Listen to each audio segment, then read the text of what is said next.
NCB times ಮೀಡಿಯಾಗೆ ಸ್ವಾಗತ. ನಾನು Darshan Hunsur. Confident ಗ್ರೂಪ್ನ ಸಿಜೆ ರಾಯ್ ಅವರ ಸಾವು ಬೆಂಗಳೂರು ಮಾತ್ರ ಅಲ್ಲ, ಇಡೀ ದಕ್ಷಿಣ ಭಾರತದಲ್ಲೇ ದೊಡ್ಡ ಸುದ್ದಿಯಾಗಿದೆ. ಆದರೆ ಈ ವಿವಾದದ ಸುದ್ದಿಯ ಜೊತೆಗೆ ಜನರ ಕಣ್ಣು ಬಿದ್ದಿರುವಂಥದ್ದು ಅವರು ಬಳಸ್ತಾ ಇದ್ದಂಥ ಆ ಒಂದು ನೀಲಿ ಬಣ್ಣದ ಕಾರಿನ ಮೇಲೆ. ಸಿಜೆ ರಾಯ್ ಅವರು ಬಳಸ್ತಾ ಇದ್ದಂಥ ಈ ಇಂಜಿನಿಯರಿಂಗ್ ಬಹಳನೇ ಅದ್ಭುತವಾಗಿತ್ತು. ಇದ್ಯಾಕೆ ಇಷ್ಟೊಂದು ಸ್ಪೆಷಲ್? ಇದನ್ನ ಮೇಂಟೈನ್ ಮಾಡುವಂಥದ್ದು ಆನೆ ಸಾಕಿದ ರೀತಿನ ಅಥವಾ ಡೈನೋಸರ್ ಸಾಕಿದ ಹಾಗಿದ್ರೆ ಬನ್ನಿ ಈ ಕಾರಿನ ಬಗ್ಗೆ ಕಂಪ್ಲೀಟ್ ಆಗಿ ತಿಳಿದುಕೊಳ್ಳೋಣ.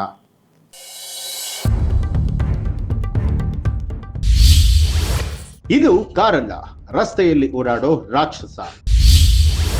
ರಾಯಲ್ ರಾಯ್ ಆ ನೀಲಿ ಕಾರಿನ ಸ್ಪೆಷಾಲಿಟಿ ನೀವು ಸೋಷಿಯಲ್ ಮೀಡಿಯಾದಲ್ಲಿ ನೋಡಿರಬಹುದು. ಒಂದು ನೀಲಿ ಬಣ್ಣದ ಕಾರು, ನೋಡೋದಕ್ಕೆ ಯಾವುದೋ ಗ್ರಹದಿಂದ ಬಂದಿರುವಂತ ಶಿಪ್ ತರ ಇದೆ.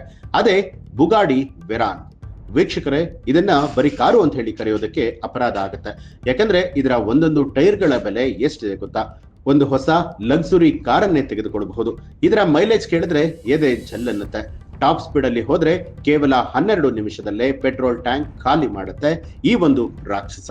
1 ಕಿಲೋಮೀಟರ್ ಹೋಗೋದಕ್ಕೆ 1.5 ಲೀಟರ್ ಪೆಟ್ರೋಲ್ ಬೇಕು. ಅಷ್ಟಕ್ಕೂ ಇದು ರೋಡಲ್ಲಿ ಹೋಗುವಂತ ವಾಹನ ಅಲ್ಲ, ಬದಲಿಗೆ ರೆಕ್ಕೆ ಇಲ್ಲದಂತಹ ವಿಮಾನ ಅಂತಲೂ ಹೇಳಬಹುದು. ವೀಕ್ಷಕರೇ, ಭಾರತದಲ್ಲಿ ಕೋಟ್ಯಾಧಿಪತಿಗಳಿಗೆ ಕಡಿಮೆ ಇಲ್ಲ. ಫೆರಾರಿ ಇದೆ, ಲ್ಯಾಂಬೋರ್ಗಿನಿ ಇದೆ, ರೋಲ್ಸ್ ರಾಯ್ ಕೂಡ ಇದೆ. ಆದ್ರೆ ಬುಗಾಡಿ ವೆರಾನ್ ಅನ್ನುವಂಥದ್ದು ಇದೆ ಅಲ್ವಾ, ಅದು ನೆಕ್ಸ್ಟ್ ಲೆವೆಲ್. ಇದರ ಬೆಲೆ ಎಷ್ಟು ಗೊತ್ತಾ? ವಿದೇಶದಲ್ಲಿ ಇದು ಕೋಟಿಗಟ್ಟಲೆ ಬೆಲೆ ಬಾಳುತ್ತೆ. ಆದ್ರೆ ಇಂಡಿಯಾಗೆ ಬರುವಾಗ ನಮ್ಮ ಇಂಪೋರ್ಟ್ ಟ್ಯಾಕ್ಸ್, ಕಸ್ಟಮ್ ಟ್ಯಾಕ್ಸ್ ಎಲ್ಲ ಸೇರಿದ್ರೆ ಇದರ ಬೆಲೆ ಬರೋಬ್ಬರಿ 12 ಕೋಟಿ ರೂಪಾಯಿ ದಾಟುತ್ತೆ.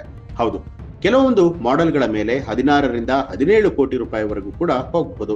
ಸಿಜೆ ರಾಯ್ ಅವರು ಕಾರುಗಳ ಕಲೆಕ್ಷನ್ಗಳಲ್ಲಿ ಇದು ಬಹಳನೇ ಎದ್ದು ಕಾಣುವಂತಹ ಕಾರು. ಇದು ಬೆಂಗಳೂರಿನ ಮನೆಯಲ್ಲೇ ಇತ್ತು ಅಂತಲೂ ಕೂಡ ಹೇಳಲಾಗ್ತಾ ಇದೆ. ಇಷ್ಟೊಂದು ದುಡ್ಡನ್ನ ಹಾಕಿ ಪೆಟ್ರೋಲ್ ಸುರಿದು ಇದನ್ನ ಓಡಿಸೋದಕ್ಕೆ ಗಡಿಸ್ಬೇಕು ಅಂತ ಹೇಳಿದ್ರೆ ತಪ್ಪಾಗೋದಿಲ್ಲ.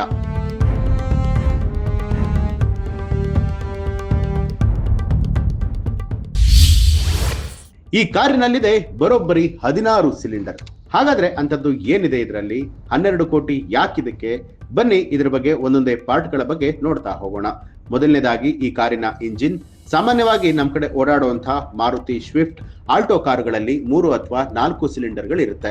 ಸ್ವಲ್ಪ ದೊಡ್ಡ ಕಾರು ಫಾರ್ಚುನರ್ ಅಥವಾ ಇನೋವಾ ತೆಗೆದುಕೊಂಡ್ರೆ 4 ಸಿಲಿಂಡರ್ ದೊಡ್ಡದಾಗಿ ಇಂಜಿನ್ ಅಲ್ಲಿ ಇರುತ್ತೆ. ತುಂಬಾನೇ ಪವರ್ ಬೇಕು ಅಂತ ಹೇಳಿದ್ರೆ V6 ಅಥವಾ V8 ಇಂಜಿನ್ ಅನ್ನ ಹಾಕ್ತಾರೆ. ಆದ್ರೆ 8 ಸಿಲಿಂಡರ್ ಇರುತ್ತೆ. ಆದ್ರೆ ಈ ಬುಗಾರಿ ವೆರಾನ್ ಕಾರ್ ಇದೆಯಲ್ಲ, ಇದರಲ್ಲಿ ಬರೋಬ್ಬರಿ 16 ಸಿಲಿಂಡರ್ಗಳು. ಹೌದು, ನಾವು ಹೇಳ್ತಾ ಇರುವಂತದ್ದು ನಿಜ. ಇದನ್ನ W16 ಇಂಜಿನ್ ಅಂತಲೂ ಕೂಡ ಕರೀತಾರೆ. ಇದರ ಕೆಪಾಸಿಟಿ ಬಂದು 8 ಲೀಟರ್. ಈ ಇಂಜಿನ್ ಜನರೇಟ್ ಮಾಡುವಂತಹ ಪವರ್ ಎಷ್ಟು ಅಂತ ಹೇಳಿದ್ರೆ 1001 ಹಾರ್ಸ್ ಪವರ್. ಕಂಪೇರ್ ಮಾಡಿ ನೋಡೋದಾದ್ರೆ ನಮ್ಮ ರಸ್ತೆಯಲ್ಲಿ ರಾಜನ ತರ ಓಡಾಡುವಂತಹ ಟೊಯೋಟಾ ಫಾರ್ಚುನರ್ ಕಾರ್ ಇದೆಯಲ್ಲ, ಅದರ ಶಕ್ತಿ ಸುಮಾರು 200 ಹಾರ್ಸ್ ಪವರ್ ಇರಬಹುದು. ಆದ್ರೆ ಒಂದು ಬುಗಾಡಿ ಇಂಜಿನ್ 5 ಫಾರ್ಚುನರ್ ಕಾರುಗಳಿಗೆ ಸಮ. 12 ಮಾರುತಿ ಶಿಫ್ಟ್ ಕಾರ್ಗಳನ್ನ ಒಟ್ಟಿಗೆ ಸೇರಿದ್ರೆ ಎಷ್ಟು ಪವರ್ ಸಿಗುತ್ತೋ ಅಷ್ಟು ಪವರ್ ಇದೊಂದೇ ಕಾರಿನಲ್ಲಿ ಇರುತ್ತೆ. ಇನ್ನು ಇದರ ಪಿಕಪ್ ಬಗ್ಗೆ ಮಾತನಾಡೋ ಹಾಗಿಲ್ಲ. ನೀವು ಕಣ್ಮುಚ್ಚಿ ತೆಗೆಯೋಷ್ಟರಲ್ಲಿ ಇದು ಮಾಯವಾಗಿ ಹೋಗುತ್ತೆ. 0ಯಿಂದ 100 ಕಿಲೋಮೀಟರ್ ಸ್ಪೀಡ್ ಅನ್ನ ಮುಟ್ಟೋದಕ್ಕೆ ಇದಕ್ಕೆ ಬೇಕಾಗಿರುವಂತದ್ದು ಕೇವಲ 2.5 ಸೆಕೆಂಡ್ ಅಷ್ಟೇ. ಒಂದು ಸಲ ಎಣಿಸಿ ನೋಡಿ, 1, 2 ಅಷ್ಟೇ. ಅಷ್ಟರಲ್ಲಿ ಕಾರು ಮಾಯವಾಗಿ ಹೋಗುತ್ತೆ. 100 ಕಿಲೋಮೀಟರ್ ಸ್ಪೀಡ್ ನಲ್ಲಿ ಇದು ಹೊರಟು ಹೋಗುತ್ತೆ. ಕಣ್ಮುಚ್ಚಿ ತೆಗೆಯೋದ್ರೊಳಗೆ ಮಾಯವಾಗುತ್ತೆ ಈ ಕಾರ್. ಇನ್ನು ಸ್ಪೀಡ್ ವಿಚಾರಕ್ಕೆ ಬರೋಣ. ಈ ಕಾರನ್ನ ಡಿಸೈನ್ ಮಾಡಿರುವಂತದ್ದೇ ರೆಕಾರ್ಡ್ ಬ್ರೇಕ್ ಮಾಡೋದಕ್ಕೆ. ಇದರ ಟಾಪ್ ಸ್ಪೀಡ್ 407 ಕಿಲೋಮೀಟರ್ ನಷ್ಟು. ಕೆಲವೊಮ್ಮೆ ಸ್ಪೆಷಲ್ ಮಾಡೆಲ್ಗಳನ್ನ ನೋಡುವಂತದ್ದಾದ್ರೆ ಇದರ ಸೂಪರ್ ಮೋಡ್ ನಲ್ಲಿ 431 ಕಿಲೋಮೀಟರ್ ವರೆಗೂ ಕೂಡ ಸ್ಪೀಡ್ ಹೋಗುತ್ತೆ. ವೀಕ್ಷಕರೇ, 400 ಕಿಲೋಮೀಟರ್ ಸ್ಪೀಡ್ ಅಂತ ಹೇಳಿದ್ರೆ ನಿಜವಾಗ್ಲೂ ತಮಾಷೆ ಅಲ್ಲ. ಒಂದು ಪ್ಯಾಸೆಂಜರ್ ವಿಮಾನ ಟೇಕ್ ಆಫ್ ಆಗುವಾಗ ಅದರ ಸ್ಪೀಡ್ ಸುಮಾರು 250ರಿಂದ 280 ಇರುತ್ತೆ. ಆದ್ರೆ ಇದು ಅದಕ್ಕಿಂತ ಫಾಸ್ಟ್ ಆಗಿ ನೆಲದ ಮೇಲೆ ಹೋಗುತ್ತೆ. ಈ ಸ್ಪೀಡ್ ಅಲ್ಲಿ ಹೋಗುವಾಗ ಏನಾಗುತ್ತೆ ಗೊತ್ತಾ? ಗಾಳಿ ಅನ್ನುವಂಥದ್ದು ಒಂದು ಕಡೆ ಗೋಡೆ ತರ ಇದಕ್ಕೆ ಡಿಕ್ಕಿ ಹೊಡೆಯುತ್ತೆ. ಆ ಗಾಳಿಯನ್ನ ಸೀಳ್ಕೊಂಡು ಹೋಗೋದಕ್ಕೆ ಈ ಕಾರು ತನ್ನ ಶಕ್ತಿಯನ್ನ ಸಂಪೂರ್ಣವಾಗಿ ಬಳಸುತ್ತೆ. ಇಂಜಿನಿಯರಿಂಗ್ ಭಾಷೆಯಲ್ಲಿ ಹೇಳಬೇಕು ಅಂತ ಹೇಳಿದ್ರೆ ಈ ಕಾರು ಟಾಪ್ ಸ್ಪೀಡ್ ಅಲ್ಲಿ ಹೋಗುವಾಗ ಪ್ರೊಡ್ಯೂಸ್ ಮಾಡುವಂತಹ ಎನರ್ಜಿ ಎಷ್ಟಿದೆ ಅಂತ ಹೇಳಿದ್ರೆ ಸುಮಾರು 350 ಮನೆಗಳಿಗೆ ಬೇಕಾದಂತಹ ಎಲೆಕ್ಟ್ರಿಸಿಟಿಯನ್ನ ಒಮ್ಮೆನೆ ಉತ್ಪತ್ತಿ ಮಾಡಿರುತ್ತೆ. ಇದು ಇದರ ಕೆಪಾಸಿಟಿ. ಇದು ಬರೀ ಕಾರಲ್ಲ, ಚಕ್ರ ಇರುವಂತಹ ಪವರ್ ಪ್ಲಾಂಟ್. ಕೇವಲ 12 ನಿಮಿಷಕ್ಕೆ 100 ಲೀಟರ್ ಪೆಟ್ರೋಲ್ ಖಾಲಿ. ಹೌದು, ಇಷ್ಟು ಪವರ್ ಬೇಕು ಅಂತ ಹೇಳಿದ್ರೆ ಅದಕ್ಕೆ ತಕ್ಕ ಹಾಗೆ ಊಟ ಕೂಡ ಬೇಕಲ್ಲ. ಈಗ ಬರೋಣ ಅಸಲಿ ವಿಚಾರಕ್ಕೆ. ಇದನ್ನ ಮೇಂಟೈನ್ ಮಾಡೋದಕ್ಕೆ ಎದೆಯಲ್ಲಿ ಗಟ್ಸ್ ಇರಬೇಕು. ಮೊದಲನೇದಾಗಿ ಪೆಟ್ರೋಲ್. ಇದರಲ್ಲಿ ಬರೋಬ್ಬರಿ 100 ಲೀಟರ್ ಹಿಡಿಸುವಂತ ಪೆಟ್ರೋಲ್ ಟ್ಯಾಂಕ್ ಇದೆ. ನಾರ್ಮಲ್ ಕಾರ್ಗಳಿಗೆ 35ರಿಂದ 40 ಲೀಟರ್ ಇರುತ್ತೆ. ನೀವೇನಾದ್ರೂ ಇದನ್ನ ಟಾಪ್ ಸ್ಪೀಡ್ ಅಲ್ಲಿ ಓಡಿಸ್ತೀನಿ ಅಂತ ಹೇಳಿದ್ರೆ 100 ಲೀಟರ್ ಪೆಟ್ರೋಲ್ ಖಾಲಿ ಆಗೋದಕ್ಕೆ ಕೇವಲ 12ರಿಂದ 15 ನಿಮಿಷ ಸಾಕು. ಹೌದು, ಟಾಪ್ ಸ್ಪೀಡ್ ಅಲ್ಲಿ 12 ನಿಮಿಷ ಹೋದ್ರೆ ಸಾಕು, ಫುಲ್ ಟ್ಯಾಂಕ್ ಖಾಲಿ ಆಗುತ್ತೆ. ಅಂದ್ರೆ ಇದರ ಮೈಲೇಜ್ ಅನ್ನ ಲೆಕ್ಕ ಹಾಕಿ. ಸಿಟಿಯಲ್ಲಿ ಓಡಿಸಿದ್ರು ಕೂಡ ಪ್ರತಿ ಲೀಟರ್ಗೆ 3ರಿಂದ 4 ಕಿಲೋಮೀಟರ್ ಬಂದ್ರೆ ಹೆಚ್ಚು. ಇನ್ನು ಸ್ವಲ್ಪ ಜೋರಾಗಿ ಹೋದ್ರೆ 1 ಕಿಲೋಮೀಟರ್ ಹೋಗೋದಕ್ಕೆ 1.5 ಲೀಟರ್ನಷ್ಟು ಪೆಟ್ರೋಲ್ ಅನ್ನ ಕುಡಿಯುತ್ತೆ. ನೀವು ಒಂದ್ ರೌಂಡ್ ಹಾಕ್ತೀನಿ ಅಂತ ಹೋದ್ರೆ ಜೇಬಿಂದ ಸುಮ್ಮನೆ 2ರಿಂದ 3 ಸಾವಿರ ರೂಪಾಯಿ ಖರ್ಚಾಗುತ್ತೆ.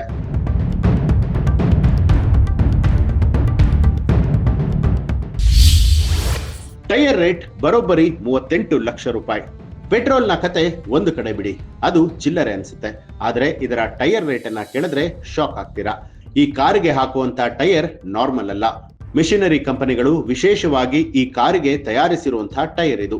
ಯಾಕಂದ್ರೆ 400 ಕಿಲೋಮೀಟರ್ ಸ್ಪೀಡ್ ನಲ್ಲಿ ಹೋದಾಗ ನಾರ್ಮಲ್ ಟೈರ್ ಇದ್ರೆ ಬಿಸಿಗೆ ಕರಗಿ ಸಿಡಿದು ಹೋಗುತ್ತೆ. ಅದಕ್ಕೆ ಸ್ಪೆಷಲ್ ಅಂತ ಹೇಳಿ ರಬ್ಬರ್ ಅನ್ನ ಬಿಲ್ಡ್ ಮಾಡಿರುವಂತಹ ಈ ಟೈರ್ ನ ಒಂದು ಸೆಟ್ ನ ಬೆಲೆ 38ರಿಂದ 40 ಲಕ್ಷ ರೂಪಾಯಿ. ಒಂದು ಸಲ ಯೋಚನೆ ಮಾಡಿ ನೋಡಿ, 40 ಲಕ್ಷ ಕೊಟ್ರೆ ಇವತ್ತು ಮಾರ್ಕೆಟ್ ಅಲ್ಲಿ ಟಾಪ್ ಅಂಡ್ ಲಕ್ಸುರಿ ಕಾರೇ ಸಿಗುತ್ತೆ. ಆದ್ರೆ ಇಲ್ಲಿ ದುಡ್ಡು ಕೇವಲ 4 ಟೈರ್ಗಳಿಗೆ ಮಾತ್ರ. ಶಾಕಿಂಗ್ ವಿಚಾರ ಏನು ಅಂತ ಹೇಳಿದ್ರೆ, ನೀವೇನಾದ್ರೂ 400 ಕಿಲೋಮೀಟರ್ ಸ್ಪೀಡ್ ನಲ್ಲಿ ಓಡಿಸ್ತೀನಿ ಅಂತ ಹೇಳಿದ್ರೆ ಈ ಟೈರ್ ಲೈಫ್ ಕೇವಲ 15 ನಿಮಿಷ. ಹೌದು, 15 ನಿಮಿಷದಲ್ಲೇ ಈ ಟೈರ್ ಸವೆದು ಹೋಗುತ್ತೆ. ಆದ್ರೆ ಟೈರ್ ಹೋಗೋ ಮುಂಚೆನೆ ಪೆಟ್ರೋಲ್ ಕೂಡ ಖಾಲಿ ಆಗುತ್ತೆ ಅನ್ನುವಂಥದ್ದು ಸಮಾಧಾನದ ಸಂಗತಿ. ಹಾಗೆ ಇದರ ಟೈರ್ ಅನ್ನ ಬದಲಿಸೋದು ಅಷ್ಟು ಸುಲಭ ಅಲ್ಲ. ರೋಡ್ ಸೈಡ್ ಪಂಚರ್ ಅಂಗಡಿಗಳಲ್ಲಿ ರೆಡಿ ಮಾಡಿಸೋದಕ್ಕೆ ಆಗಲ್ಲ. ಹಿಂದೆಲ್ಲ ಇದರ ವೀಲ್ಗಳನ್ನ ಫ್ರಾನ್ಸ್ ನಲ್ಲಿ ಬದಲಿಸಬೇಕಾಗಿತ್ತು. ಇದರ ಸರ್ವಿಸ್ ಕಾಸ್ಟ್ ವರ್ಷಕ್ಕೆ ಒಂದು ಮೇಜರ್ ಆಯಿಲ್ ಸರ್ವಿಸ್ ಮಾಡಿಸಬೇಕು ಅಂತ ಹೇಳಿದ್ರು ಕೂಡ 20ರಿಂದ 25 ಲಕ್ಷ ರೂಪಾಯಿಗಳು ಖರ್ಚಾಗುತ್ತೆ.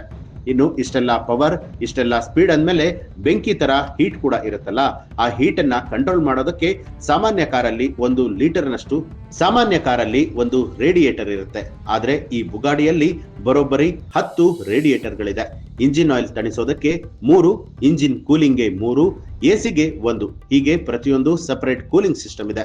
ಯಾಕೆಂದ್ರೆ ಇದು ಓಡುವಂತಹ ರಭಸಕ್ಕೆ ಅಲ್ಲಿರುವಂತಹ ಹೀಟ್ ನಲ್ಲಿ ಸರಿಯಾಗಿ ಕಂಟ್ರೋಲ್ ಮಾಡೋದಕ್ಕೆ ಆಗೋದಿಲ್ಲ. ಹಾಗಾಗಿ ಇಂಜಿನ್ ಮೆಲ್ಟ್ ಆಗಿ ಹೋಗುವಂತ ಸಾಧ್ಯತೆ ಇರುತ್ತೆ. ಇದನ್ನ ಇಂಜಿನಿಯರಿಂಗ್ ಅದ್ಭುತ ಅಂತ ಹೇಳಿದ್ರೆ ತಪ್ಪಾಗೋದಿಲ್ಲ.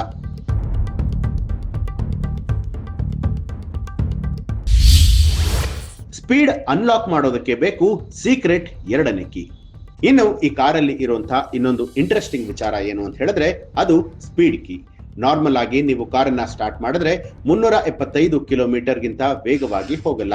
ಅಷ್ಟಕ್ಕೆ ಅದು ಲಾಕ್ ಆಗಿರುತ್ತೆ. ನಿಮ್ಗೆ ಅದಕ್ಕಿಂತ ಸ್ಪೀಡ್ ಬೇಕು ಅಂತ ಹೇಳಿದ್ರೆ, ಅಂದ್ರೆ 400 ಕಿಲೋಮೀಟರ್ ಮುಟ್ಟಬೇಕು ಅಂತ ಹೇಳಿದ್ರೆ ಟೈರ್ ಸೀಟ್ ಪಕ್ಕದಲ್ಲಿ ಇನ್ನೊಂದು ಸಪರೇಟ್ ಆಗಿರುವಂತಹ ಕೀ ಸ್ಪಾಟ್ ಇರುತ್ತೆ. ಅಲ್ಲಿ ಈ 2ನೇ ಕೀಯನ್ನ ಹಾಕಿ ತಿರುಗಿಸ್ಬೇಕು. ಒಂದ್ ವೇಳೆ ಈ ಕೀ ಕಳೆದು ಹೋದ್ರೆ ಅದನ್ನ ಮತ್ತೆ ಮಾಡಿಸೋದಕ್ಕೆ ಬರೋಬ್ಬರಿ ಸುಮಾರು 10ರಿಂದ 12 ಲಕ್ಷ ರೂಪಾಯಿ ಬೇಕಾಗುತ್ತೆ. ಹೌದು, ಒಂದು ಕೀ ಮಾಡಿಸುವಂತಹ ದುಡ್ಡಿನಲ್ಲಿ ನಾವು ಮತ್ತೊಂದು ಕಾರನ್ನೇ ತೆಗೆದುಕೊಳ್ಬಹುದು. ಅಷ್ಟೊಂದು ದುಬಾರಿ ಈ ಒಂದು ಕೀ. ಈ ಕೀ ಹಾಕಿದ ತಕ್ಷಣ ಇಡೀ ಕಾರು ಟ್ರಾನ್ಸ್ಫಾರ್ಮರ್ ತರ ಬದಲಾಗುತ್ತೆ. ಕಾರಿನ ಹೈಟ್ ಕೆಳಗೆ ಇಳಿಯುತ್ತೆ, ನೆಲಕ್ಕೆ ಅಂಟಿಕೊಳ್ಳುತ್ತೆ, ಮುಂದೆ ಹಾಗೂ ಹಿಂದೆ ಆಂಗಲ್ ಚೇಂಜ್ ಆಗುತ್ತೆ, ಸ್ಟೇರಿಂಗ್ ವೀಲ್ ಫುಲ್ ಟೈಟ್ ಆಗುತ್ತೆ. ಕಂಪ್ಲೀಟ್ ರೆಡಿ ಆದ್ಮೇಲೆ ಅದು 400 ಕಿಲೋಮೀಟರ್ ಸ್ಪೀಡ್ ನಲ್ಲಿ ಹೋಗುತ್ತೆ. ಅಂದ್ರೆ ಇದು ನೀವು ಸುಮ್ನೆ ಆಕ್ಸಿಲೇಟರ್ ಒತ್ತಿದ್ರೆ ಹೋಗುವಂತ ಕಾರ್ ಅಲ್ಲ, ಪರ್ಮಿಷನ್ ತೆಗೆದುಕೊಂಡು ಹೋಗುವಂತ ರಾಕೆಟ್. ಹಾಗೆ ನೀವು ಬ್ರೇಕ್ ಹಾಕಿದ ತಕ್ಷಣ ಹಿಂದೆ ಇರುವಂತಹ ರೆಕ್ಕೆಗಳು ಮೇಲಕ್ಕೆ ಬರುತ್ತೆ. ಗಾಳಿಯನ್ನ ತಡೆದು ನಿಲ್ಲಿಸೋದಕ್ಕೆ ಏರ್ ಬ್ರೇಕರ್ ರೀತಿಯಲ್ಲಿ ಇದು ಕೆಲಸವನ್ನ ಮಾಡುತ್ತೆ. ಇದರಿಂದ 400 ಸ್ಪೀಡ್ ನಲ್ಲಿ ಇದ್ರೂ ಕೂಡ ಸೇಫ್ ಆಗಿ ಇದು ಕಂಟ್ರೋಲ್ಗೆ ಬರುತ್ತೆ. ಸ್ನೇಹಿತರೆ, ಇವತ್ತು CJ ರಾಯ್ ಅವರು ನಮ್ಮ ಜೊತೆ ಇಲ್ಲದೆ ಇರಬಹುದು, ಆದ್ರೆ ಅವರು ಆಟೋಮೊಬೈಲ್ ಪ್ರಪಂಚದಲ್ಲಿ ಇಟ್ಟಿರುವಂತಹ ಹೆಜ್ಜೆ ಗುರುತು ಬಹಳನೇ ದೊಡ್ಡದು ಅಂತಲೂ ಹೇಳಬಹುದು. ಬುಗಾಡಿ ವೆರಾನ್ ಅಂತಹ ಕಾರನ್ನ ಮೇಂಟೈನ್ ಮಾಡಬೇಕು ಅಂತ ಹೇಳಿದ್ರೆ ಕೇವಲ ದುಡ್ಡಿದ್ರೆ ಸಾಕಾಗೋದಿಲ್ಲ, ಫ್ಯಾಷನ್ ಕೂಡ ಇರಬೇಕು. ಅದು ರಾಯ್ ಅವರಿಗಿತ್ತು. ಇದು ಕೇವಲ ಶ್ರೀಮಂತಿಕೆಯ ಪ್ರದರ್ಶನ ಅಲ್ಲ, ಮನುಷ್ಯನ ಇಂಜಿನಿಯರಿಂಗ್ ಸಾಧನೆಯ ಒಂದು ಶಿಖರ. ಒಂದು ಮಿಷಿನ್ ಅನ್ನ ಎಷ್ಟರ ಮಟ್ಟಿಗೆ ಮಾಡಬಹುದು ಅನ್ನೋದಕ್ಕೆ ಈ ಕಾರು ಬಹಳ ದೊಡ್ಡ ಸಾಕ್ಷಿ ಅಂತಲೇ ಹೇಳ್ಬಹುದು. ಇನ್ನು CJ ರಾಯ್ ಅವರ ಈ ಒಂದು ಕಾರ್ ಪ್ಯಾಷನ್ ಬಗ್ಗೆ, ಹಾಗೆ ನೀವೀಗ ತಿಳಿದುಕೊಂಡಿರುವಂತಹ ವಿಶೇಷವಾದ ಕಾರಿನ ಬಗ್ಗೆ ನಿಮ್ಮ ಅನಿಸಿಕೆ ಅಭಿಪ್ರಾಯವನ್ನ ಕಮೆಂಟ್ ಮಾಡಿ ತಿಳಿಸಿ. ಹಾಗೆ ನೀವಿನ್ನೂ ಕೂಡ ನಮ್ಮ ಚಾನೆಲ್ ಅನ್ನ ಸಬ್ಸ್ಕ್ರೈಬ್ ಮಾಡಿಲ್ಲ ಅನ್ನುವಂಥದ್ದಾದ್ರೆ ಈಗಲೇ ಸಬ್ಸ್ಕ್ರೈಬ್ ಮಾಡಿ ಬೆಲ್ ಐಕಾನ್ ಒತ್ತಿ.